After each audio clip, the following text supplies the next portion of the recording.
The dust cloud appeared on the horizon just as the sun began its descent behind the Black Hills. From the wooden boardwalk of Deadwood's main street, Sheriff Tom Bradley squinted through the haze, his weathered hand instinctively resting on his holstered Colt. In a town where strangers meant trouble more often than not, every arrival demanded attention. "Hi, how are you? Sorry to interrupt your story, but what I'm going to ask you is really quick, and it will really help the channel to grow and create new stories. Just click below the video image to subscribe. You'll be doing an act of kindness and encouragement to those who are just starting out. Thank you very much, and continue with your story."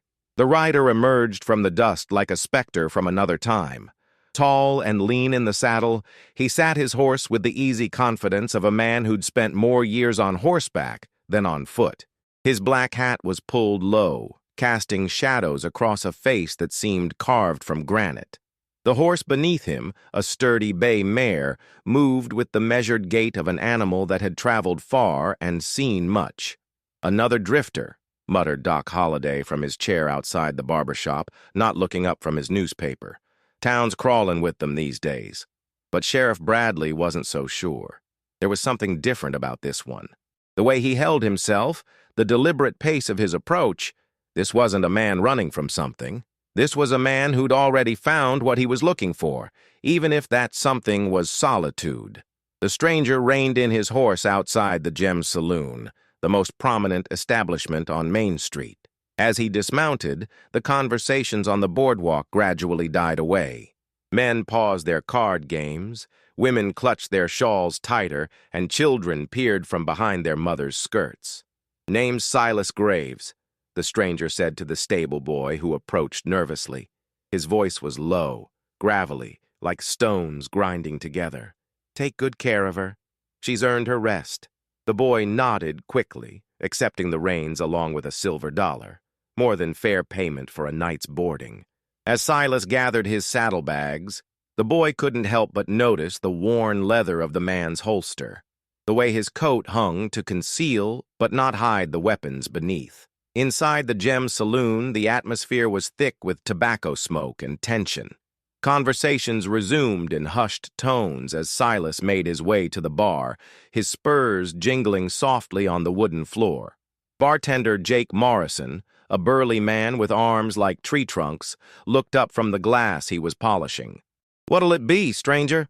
"Whiskey. The good stuff. Not the rot gut you serve the miners." Jake's eyebrows rose slightly, but he reached for the bottle of genuine Kentucky bourbon kept for special occasions. As he poured, he studied the man before him.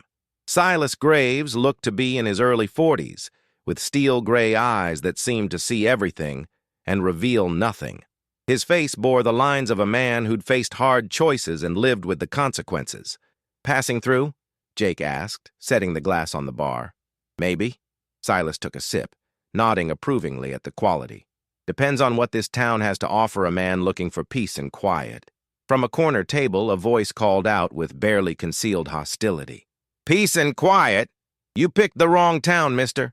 The speaker was Bull Morrison, Jake's younger brother and one of Deadwood's more notorious troublemakers. He sat with two other men, all of them well into their cups and spoiling for a fight. Bull was a mountain of a man, with fists like ham hocks and a temper to match. Silas didn't turn around, but his reflection in the mirror behind the bar showed he was aware of every person in the room. "That's so." "Damn right it is," Bull continued, emboldened by his friend's snickers. "We got enough problems without strangers bringing more trouble to our doorstep." The saloon fell silent. Even the piano player stopped mid-song, his fingers frozen above the keys. Jake Morrison's face went pale as he recognized the dangerous turn the conversation was taking. "Bull," Jake warned quietly. Maybe I should what?" Bull slammed his glass down and stood, swaying slightly. "Tell this saddle tramp he ain't welcome? That we got enough to worry about without what?" Silas finally turned, his movement fluid and controlled. His gray eyes fixed on Bull with the intensity of a hawk studying its prey. "What exactly are you worried about?" Bull's friends suddenly found their drinks fascinating, leaving him to face the stranger alone. For a moment, uncertainty flickered across his features. Then his pride reasserted itself. "The children," he said, his voice dropping to a harsh whisper. "Every spring, we lose another one. Disappear without a trace, or fall sick with something no doctor can cure. Been happening for 20 years, and it's getting worse." The admission hung in the air like smoke. Silas studied Bull's face, seeing past the bluster to the genuine fear beneath. Around the saloon, other patrons nodded grimly, their own expressions reflecting the same haunted worry. 20 years is a long time, Silas observed. What do the law and the church say about it? Sheriff Bradley, who had followed Silas into the saloon, stepped forward. "We've tried everything, Mr. Graves. Brought in federal marshals, consulted with doctors from back east, even had a preacher perform an exorcism. Nothing works. And you think it's connected to strangers coming to town. Don't know what to think anymore," Bradley admitted. "But folks are scared, and scared people don't always think straight." Silas nodded slowly, understanding the dynamics at play. Fear had a way of turning communities inward, making them suspicious of outsiders and quick to assign blame. He'd seen it before, in other towns, other times. "I'm not here to cause trouble," he said finally.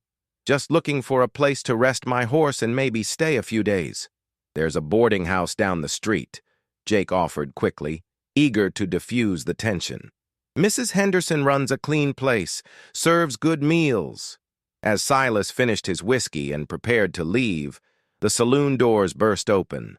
A woman stumbled in, her face streaked with tears and her voice breaking with panic. "He's gone!" she cried. "Elias is gone!" The woman was Martha Ward, Deadwood's seamstress and one of its most respected citizens. Despite her modest circumstances as a widow, she carried herself with dignity and grace. Now, however, she was the picture of maternal anguish. Sheriff Bradley rushed to her side. "Martha, slow down. Tell me what happened." "I sent him to fetch water from the well," she gasped between sobs. "He never came back. I've searched everywhere. The schoolhouse, the creek, even the old mine shafts. He's just gone." The saloon erupted in concerned murmurs. Elias Ward was well known in Deadwood, a quiet, thoughtful boy of 12 who helped his mother with her sewing business and never caused trouble. If something had happened to him. "How long has he been missing?" Bradley asked. 3 hours, maybe 4. Martha's voice cracked. "Sheriff, you know what this means. The curse. It's taken another one." The word curse sent a chill through the room. Men who'd faced down claim jumpers and wild animals without flinching now looked genuinely afraid. In the corner, Bull Morrison had gone pale, his earlier bravado completely forgotten. Silas watched the scene unfold with growing interest. The woman's grief was genuine, her fear palpable. But there was something else, a determination beneath the panic that spoke of a mother who wouldn't give up without a fight. "Mrs. Ward," he said quietly, stepping forward. "I'm sorry for your loss, but the boy might not be lost yet. Children have a way of turning up in unexpected places." Martha looked at him with desperate hope. "You really think so?" "I've seen it before. Sometimes they get scared and hide, or they follow something interesting and lose track of time. Has anyone checked the mining tunnels? Kids are drawn to places like that." Sheriff Bradley shook his head. "Too dangerous. Those old shafts are unstable and some of them flood with spring runoff." "Then that's where I'd look first," Silas said. "A scared child might not think about danger." As the crowd began organizing search parties, Silas quietly slipped out of the saloon. The sun had set completely now, and Deadwood's streets were lit by the warm glow of oil lamps and the occasional torch.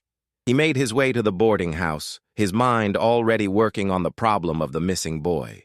20 years of disappearances, children vanishing or falling mysteriously ill, a town living in fear, turning suspicious and hostile toward outsiders. It was a puzzle, and Silas Graves had always been good at solving puzzles, even when he didn't particularly want to.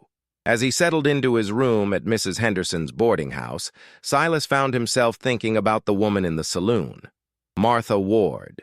There had been something in her eyes, a quality he recognized but couldn't quite name. Strength, perhaps. Or maybe just the fierce love of a mother who would do anything to protect her child. Outside his window, he could hear the search parties calling Elias's name, their voices echoing off the canyon walls that surrounded Deadwood. Somewhere out there, a boy was missing, and a town was holding its breath, waiting for the worst. Silas Graves had come to Deadwood looking for peace and quiet. Instead, he'd found a mystery that had been 20 years in the making. And despite every instinct telling him to saddle up and ride on, he found himself wondering if maybe, just maybe, he was exactly where he needed to be. Dawn broke gray and cold over Deadwood, the morning mist clinging to the canyon walls like ghostly fingers. Silas Graves stood at his boarding house window, watching the search parties form in the street below. Men with lanterns and rifles gathered in small groups, their voices carrying the weight of grim determination mixed with barely concealed fear. He'd slept little, his mind turning over the events of the previous evening. 20 years of missing children, a town paralyzed by superstition and fear, and now young Elias Ward, vanished without a trace. A soft knock at his door interrupted his thoughts. "Mr. Graves?" came a woman's voice. "Mrs. Henderson said you might be willing to help." Silas opened the door to find Martha Ward standing in the hallway. In the harsh light of morning, he could see the toll the night had taken on her. Her eyes were red-rimmed from crying, her usually neat appearance disheveled. But there was steel in her spine, a resolve that hadn't been broken by fear or exhaustion. "Mrs. Ward, I'm sorry about your boy." "Thank you." She straightened her shoulders, meeting his gaze directly. "Sheriff Bradley told me what you said last night about the mining tunnels. I know it's not your responsibility, but would you help me search them? The other men, they're too afraid of cave-ins, but I can't just sit and wait." Silas studied her face, seeing the desperate hope she was trying to hide. "Those tunnels are dangerous, ma'am. If your boy is in there, then he needs help, not people standing around making excuses." Her voice was firm, brooking no argument.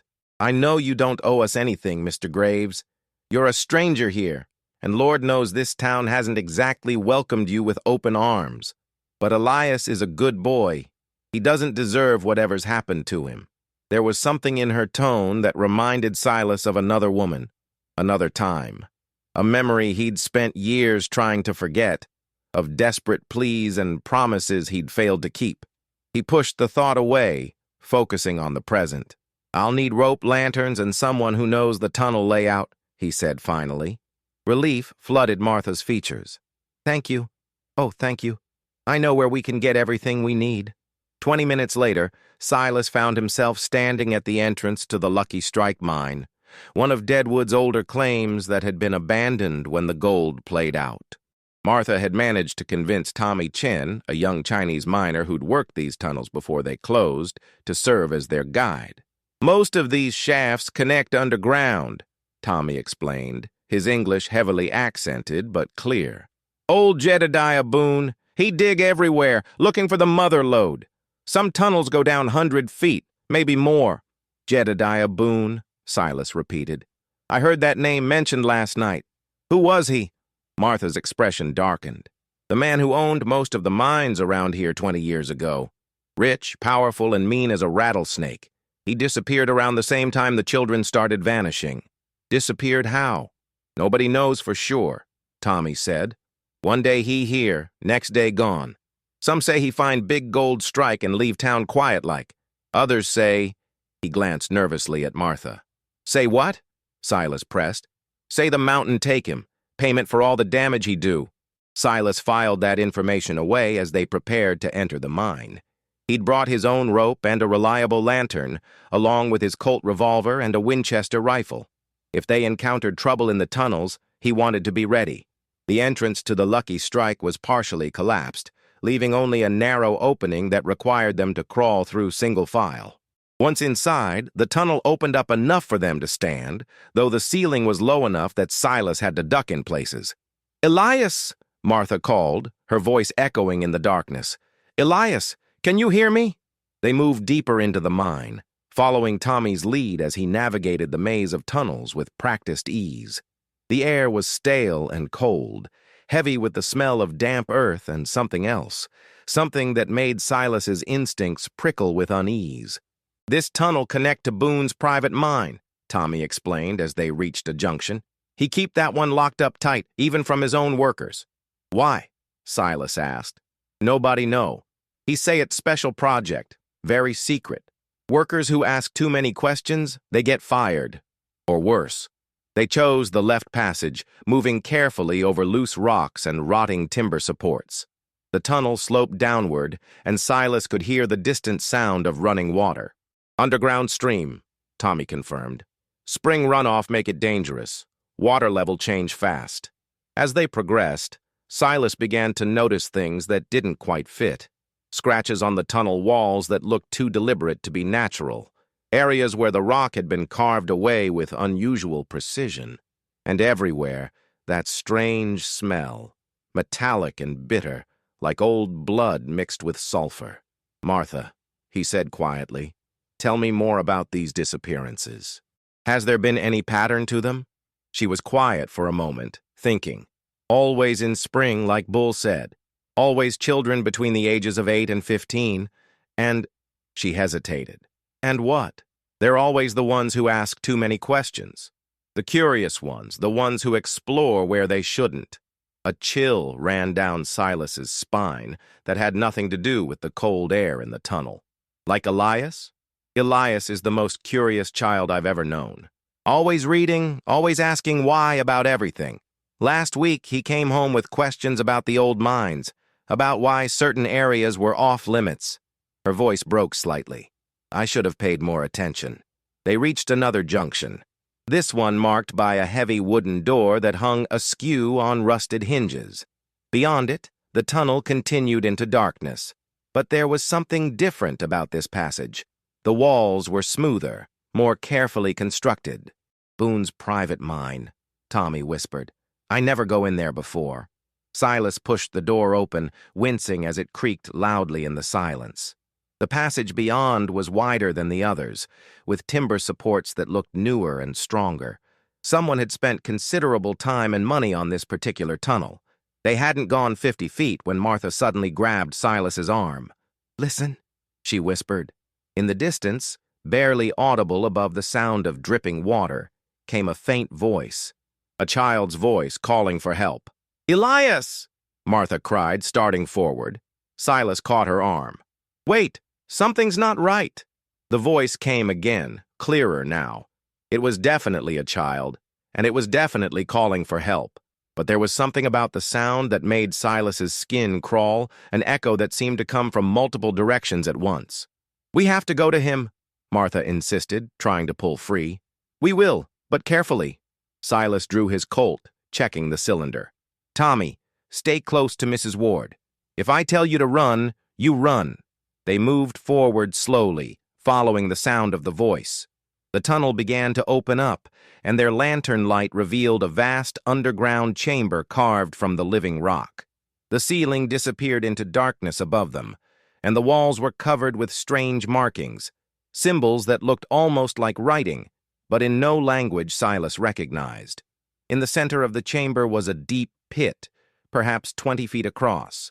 And from somewhere within that pit came the voice of Elias Ward, weak but unmistakably alive. "Help me," the boy called. "Please, somebody help me." Martha started toward the pit, but Silas held her back. Something was wrong here, very wrong. The chamber was too elaborate, too carefully constructed to be a simple mining operation. And those symbols on the walls. "Elias," Martha called. "We're here, sweetheart. We're going to get you out." "Mama?" The boy's voice was filled with hope and fear. "Mama, I can't climb out. The walls are too smooth." Silas approached the edge of the pit cautiously, holding his lantern high. The hole was indeed deep, disappearing into darkness beyond the reach of their light. But as he peered down, he caught a glimpse of something that made his blood run cold. Bones, human bones, scattered around the bottom of the pit like discarded toys.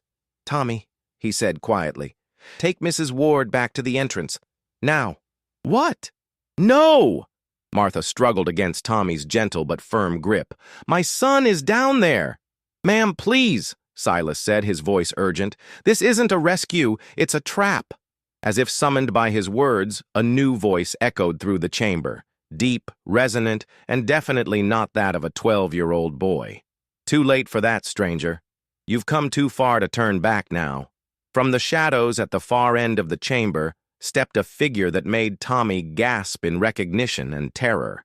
It was a man, tall and gaunt, dressed in the remnants of expensive clothing that had long since rotted to rags. His skin was pale as parchment, his eyes sunken and dark, but it was the smile that truly terrified, a rictus grin that revealed teeth filed to sharp points. "Jedediah Boone," Tommy whispered. But you supposed to be dead." "Dead?" Boone laughed, the sound echoing horribly in the chamber. "Oh, my dear boy, I'm more alive than I've ever been, thanks to the bargain I made all those years ago." Silas kept his gun trained on the figure, though he had a sinking feeling that bullets wouldn't be much use here. "What bargain?" "Gold, stranger. Always gold. I found something down here in the deep places, something that promised me all the wealth I could ever want. All it asked in return was a small tribute, a few children every year to feed its hunger." "You're insane," Martha breathed. "Am I? Look around you, woman. This chamber has stood for 1,000 years, built by people who understood the old ways. They knew that some hungers must be fed, some prices must be paid." Boone's grin widened.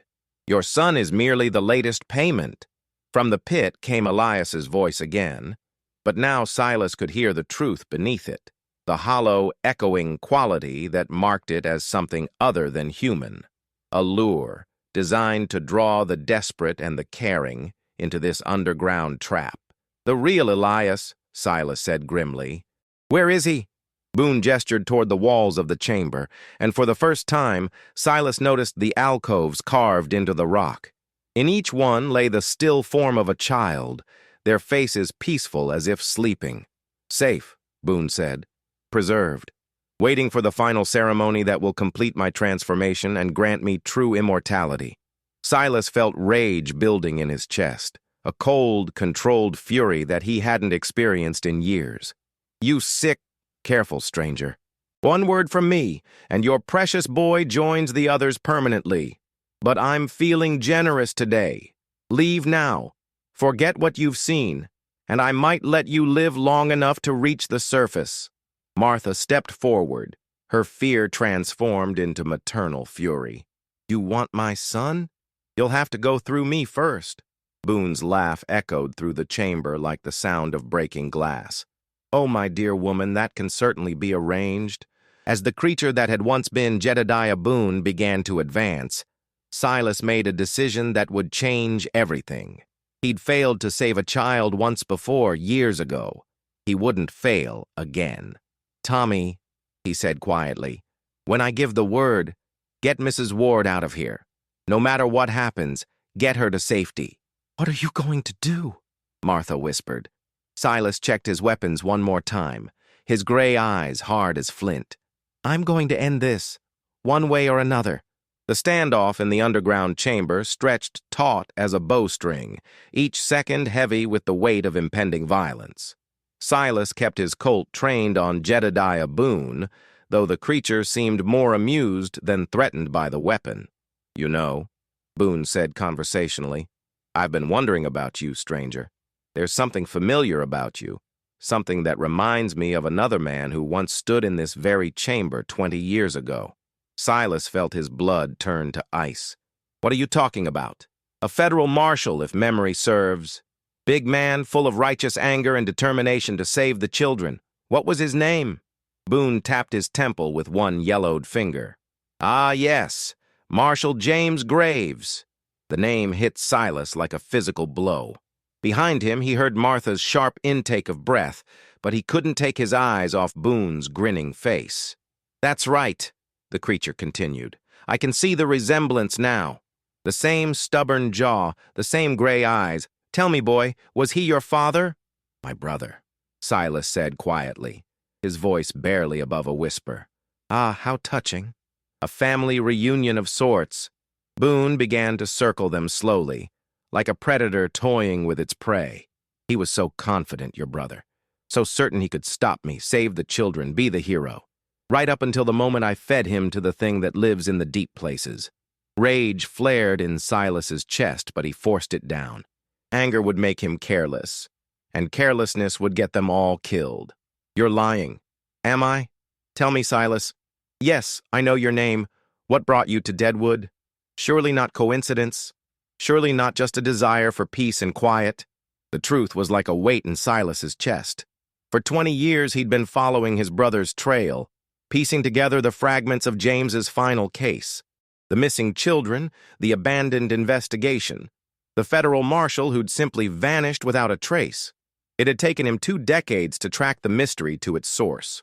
He came here to stop you, Silas said, just like I have. And look how well that worked out for him.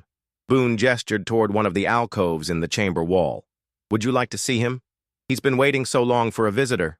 Despite himself, Silas's gaze was drawn to the alcove Boone indicated. There, lying in peaceful repose, was a figure in the tattered remains of a federal marshal's uniform. The face was gaunt but recognizable. The same strong jaw, the same gray eyes, now closed forever.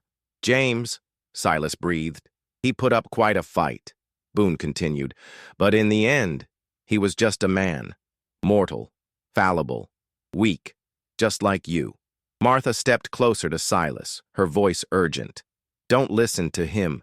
He's trying to break your spirit. Smart woman, Boone acknowledged. But it won't matter. You see, the creature I serve has been growing stronger over the years, fed by the life force of the children I've provided. Soon, it will be strong enough to emerge from the deep places and claim this entire territory as its domain. What creature? Silas demanded. What are you talking about?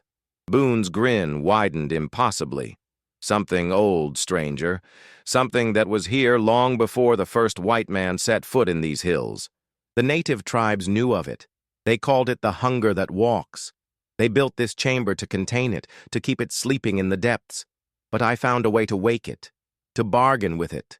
As if summoned by his words, a sound began to emanate from the pit in the center of the chamber, a low, thrumming vibration that seemed to come from the very bones of the earth. The walls began to shake, and dust rained down from the ceiling above. It's waking, Boone said with obvious delight. The ceremony is beginning. Tommy grabbed Martha's arm. We need to leave. Now. This whole place going to come down. But Silas was studying the chamber with new eyes, taking in details he'd missed before. The symbols on the walls weren't random. They formed a pattern, a circle of containment with the pit at its center. And the alcoves where the children lay, they were positioned at specific points around the circle. It's not a feeding chamber, he realized. It's a prison. Boone's expression flickered with surprise. What? The native tribes didn't build this place to feed the creature. They built it to keep it trapped. Silas began to back toward the entrance, pulling Martha and Tommy with him. And you've been helping maintain the prison all these years, haven't you? The children aren't food. They're guards. Their life force powers the containment. You're wrong, Boone snarled, but there was uncertainty in his voice now. Am I? Then why are they still alive? Why preserve them in those alcoves instead of simply killing them? Silas's mind was racing, putting together pieces of a puzzle that had taken him 20 years to solve. You made a bargain, all right, but not the one you think you did. The thrumming from the pit grew louder, and cracks began to appear in the chamber walls. Whatever was down there was indeed waking up, and it was not happy. The creature promised you gold, Silas continued, and it delivered, didn't it? But only as long as you kept feeding it children. Only as long as you maintained the prison that keeps it contained. Shut up! Boone lunged forward, his fingernails extended like claws. Silas fired 3 shots in rapid succession. The bullets struck Boone's center mass, spinning him around and sending him crashing to the floor. But even as Silas watched, the wounds began to close, the creature's unnatural vitality healing the damage. You can't kill me, Boone gasped, struggling to his feet. I am beyond death now. Maybe, Silas admitted, but I don't have to kill you, I just have to break the containment. Before anyone could stop him, Silas sprinted toward the nearest alcove. The child lying there, a girl of perhaps 10, was pale but breathing, her chest rising and falling in the slow rhythm of enchanted sleep. "No!" Boone screamed. "You don't understand what you're doing!" Silas lifted the girl in his arms, feeling the warmth of life still flowing through her small body. As he carried her away from the alcove, the symbols on the chamber wall began to flicker and fade. The thrumming from the pit became a roar. "Tommy, Martha, get out of here now!" Silas shouted over the growing noise. "Get to the surface and warn the town!" "What about you?" Martha called back. "I'm getting the children out." He was already moving toward the next alcove, where a boy about Elias's age lay in the same enchanted sleep. All of them. As Silas lifted the second child, more symbols faded from the walls. The chamber shook violently, and chunks of rock began to fall from the ceiling. Behind him, he could hear Boone screaming in rage and terror. "You fool! You're going to destroy everything! The creature will be free!" "Good," Silas replied grimly. "Let it be free. Let it face the world on equal terms instead of hiding in the dark like a coward." He moved to the third alcove, then the fourth, carrying each child toward the chamber entrance. With each rescue, the containment grew weaker, the symbols dimmer. And with each weakening of the prison, the thing in the pit grew more agitated. At the fifth alcove, Silas found Elias Ward. The boy was unconscious but unharmed, his face peaceful in the artificial sleep. As Silas lifted him, Elias's eyes fluttered open. "Mr. Graves," the boy whispered, "are you real? Real as rain, son. We're getting you out of here." "The others, there are others." "I know. I'm getting them too." There were 12 alcoves in total, 12 children stolen over the course of 20 years. As Silas carried each one toward safety, he could feel the ancient containment spell unraveling. The chamber was coming apart around them, but he couldn't leave anyone behind. At the final alcove, he found the oldest victim, a teenage girl who must have been one of the first taken. As he lifted her, the last of the symbols faded from the walls, and the thrumming from the pit became a deafening roar. Something was rising from the depths, something vast and hungry and very, very angry. Boone was on his knees in the center of the chamber, his face a mask of terror. "What have you done? What have you done?" "What should have been done 20 years ago," Silas replied. He gathered the last child in his arms and ran for the entrance, the chamber collapsing behind him. As he reached the tunnel, he could hear the creature emerging from its prison, a sound like the earth itself screaming. But he could also hear something else, the voices of the children, weak but alive, calling for their families. The containment was broken. The creature was free, but so were the children, and that was what mattered. Now came the hard part, getting them all to safety before the thing that had been imprisoned for centuries decided to take its revenge on the world above. Behind them, in the collapsing chamber, Jedediah Boone's screams were cut short by a sound that no human throat could make. The bargain he'd thought he'd made was finally being collected, but not in the way he'd expected.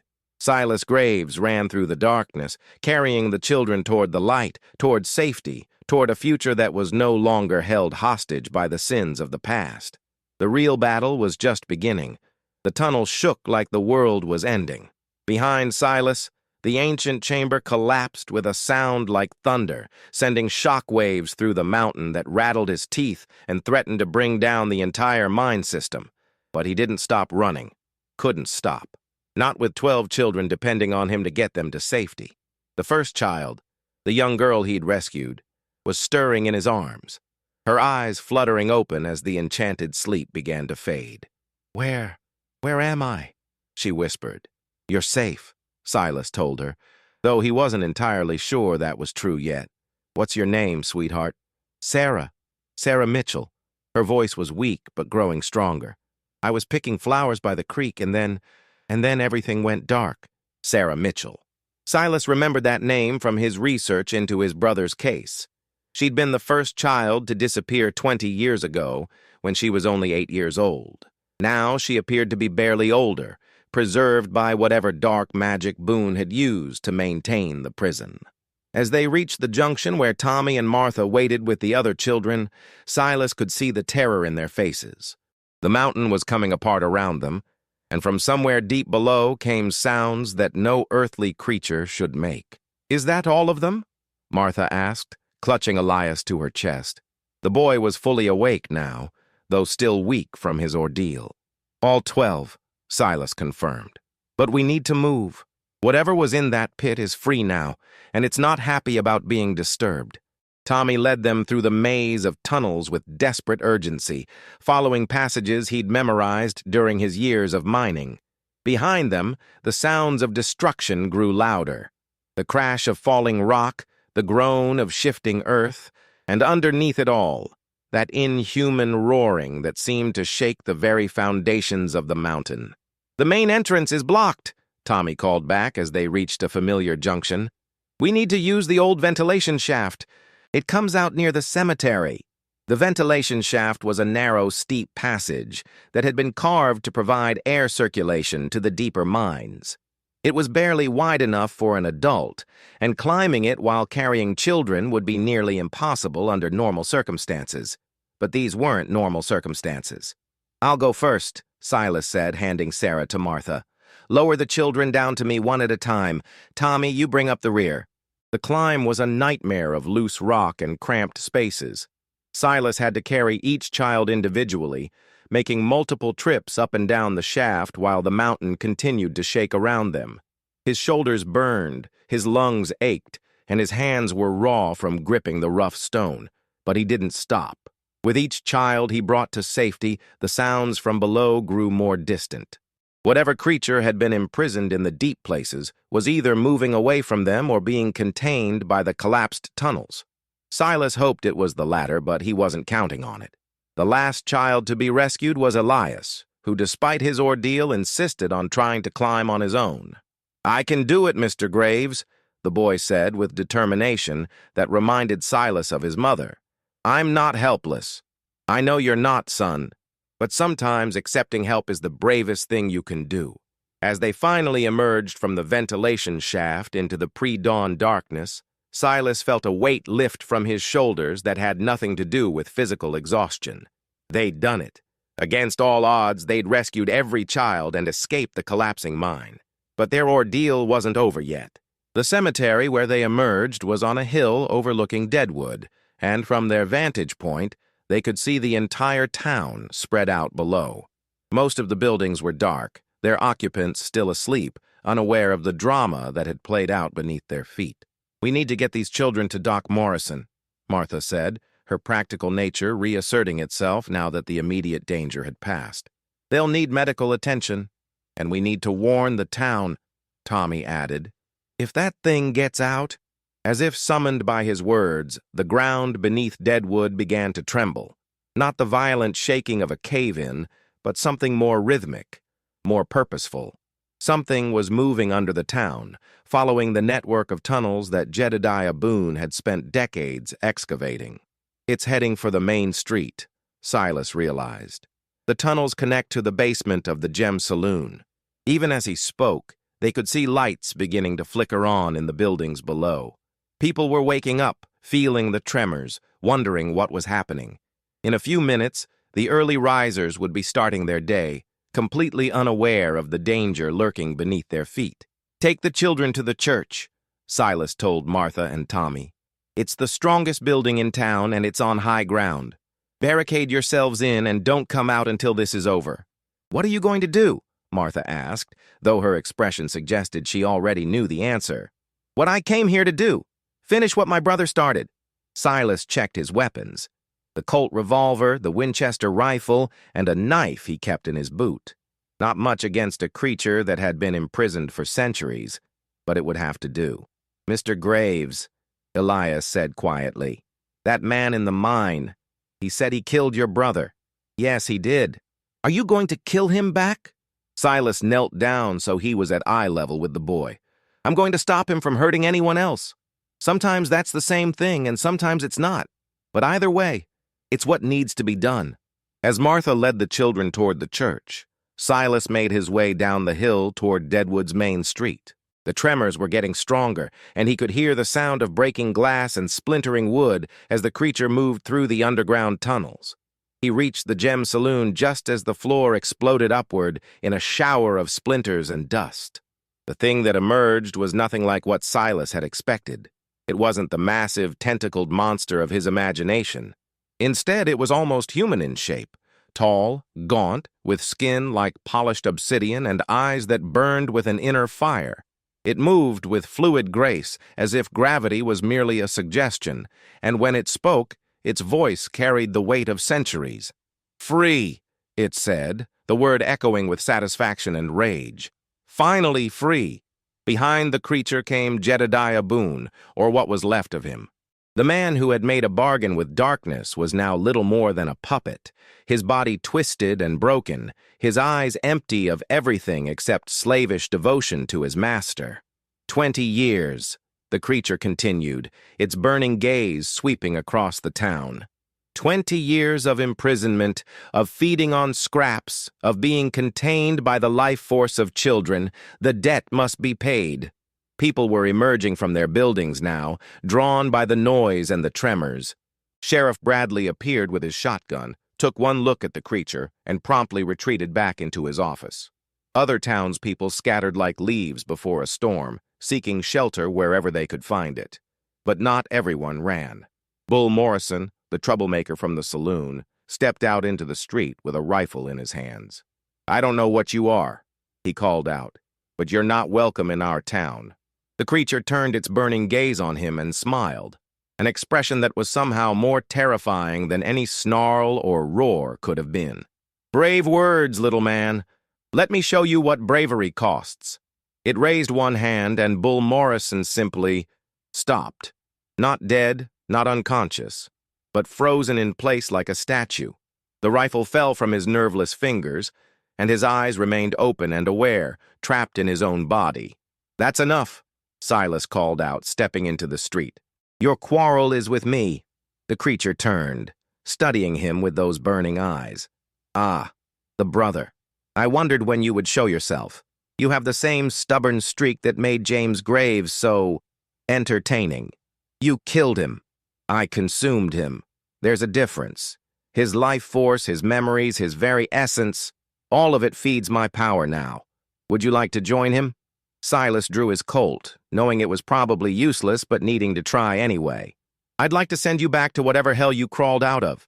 The creature laughed, a sound like breaking glass. "Hell? Oh, my dear boy, I am far older than your human concepts of damnation.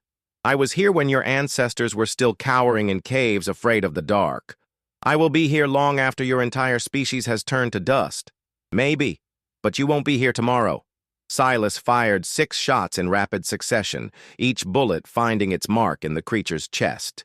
The impacts staggered it but didn't seem to cause any real damage.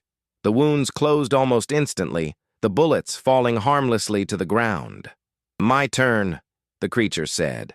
It gestured, and Silas felt an invisible force slam into him like a charging bull. He flew backward through the air, crashing through the window of the general store in an explosion of glass and splintered wood. As he struggled to his feet, bleeding from dozens of cuts, Silas could hear the creature addressing the town. "I am going to enjoy this place. So many lives to consume, so much fear to feed upon. I think I'll start with the children. They're always the most tender." That was when Martha Ward stepped into the street. She didn't have a weapon. She didn't have any special powers or magical artifacts. She was just a seamstress, a widow, a mother who had nearly lost her son to the darkness. But she stood in the middle of Main Street facing down a creature of nightmare, and her voice rang out clear and strong. "No," she said. "You will not touch our children, not anymore." The creature paused, seeming almost amused. "And what exactly do you think you can do to stop me, little woman?" "Nothing," Martha admitted. "But I'm not alone." As if summoned by her words, the people of Deadwood began to emerge from their hiding places. Sheriff Bradley stepped out of his office, his shotgun ready. Doc Morrison appeared with his medical bag and a determined expression. Jake Morrison stood in the doorway of his saloon, a rifle in his hands. Even Tommy Chen was there, carrying a mining pick like a weapon. One by one, the townspeople gathered in the street, forming a protective circle around Martha. They were afraid. Silas could see it in their faces, but they were more angry than afraid. This creature had terrorized their community for 20 years, had stolen their children, had filled their lives with fear and suspicion. They were done being afraid. "You see," Martha continued, "you made one mistake. You thought we were weak because we were divided. You thought you could pick us off one by one, use our fear against us. But you're wrong. We're not just individuals anymore. We're a community. We're a family. And families protect each other." The creature's confident expression began to waver. "You cannot stand against me. I am eternal. I am power incarnate." "You're a bully," said a small voice from the crowd. Elias Ward stepped forward, his hand in his mother's, his young face set with determination. "And bullies are just scared people who try to make everyone else scared too." Other children began to appear. Not just the 12 who had been rescued from the mine, but all the children of Deadwood. They stood with their parents, their neighbors, their community, facing down the thing that had haunted their nightmares. And something extraordinary happened. The creature began to shrink. Not physically, it remained the same imposing height, but its presence, its aura of menace and power, began to diminish.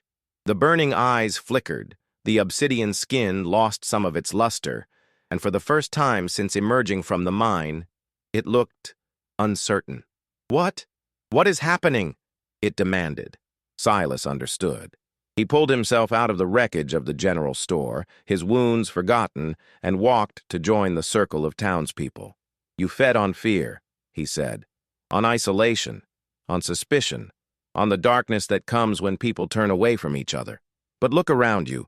Do you see any fear here?" The creature looked, and what it saw was a community united.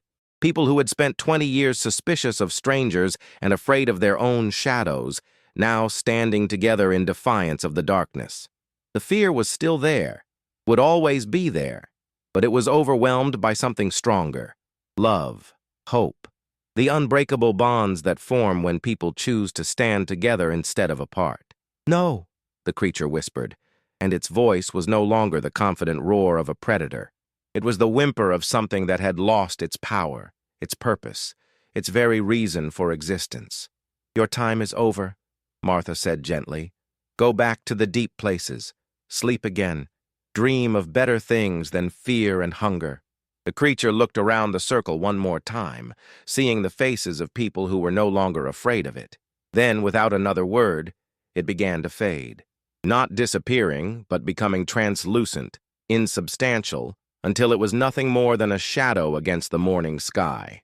Jedediah Boone, released from his supernatural bondage, collapsed to the street. He was still alive, but aged decades in moments, his hair white, his face lined with the weight of his crimes. He would live, but he would spend his remaining years in prison, paying for what he had done.